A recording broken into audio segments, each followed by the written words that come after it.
Born into slavery in 1817, John W. Jones would become one of the most prominent historical figures to call Elmira, New York, home. It took them a month to walk the 300 miles from their Virginia plantations to Elmira. And that journey was just the beginning of what would be a life of legacy. During the passage of the Fugitive Slave Law in 1850, it galvanized the Underground Railroad despite the harsh penalties that the law imposed on sympathizers.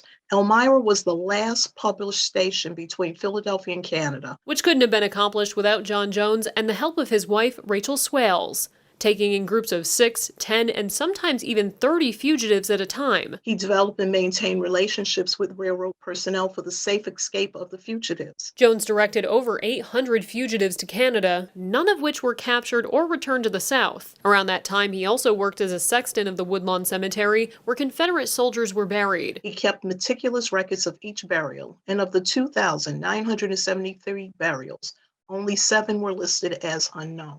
With records of the name, rank, company and regiment, grave number, and date of death of nearly everyone in Woodlawn Cemetery. In 1877, the federal government designated Woodlawn as a national cemetery. Jones and his family lived on a farm across from the cemetery. The Southern-style home on 1259 College Ave in Elmira is the only surviving artifact of Jones.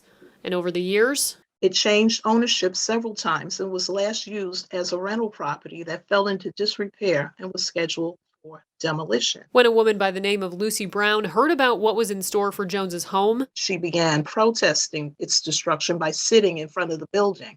With the help of Brown and other concerned citizens, the building was saved. We received our charter in 1998, and the John W. Jones Museum was born. And the current board members have plans in the works to commemorate the late abolitionist. We have commissioned a statue of John W. Jones to be installed on the grounds. In another video, Talima discusses other plans to highlight African American history on a local level and how it could bring the community closer together. For Arnett Health, I'm Lexi Cutmore.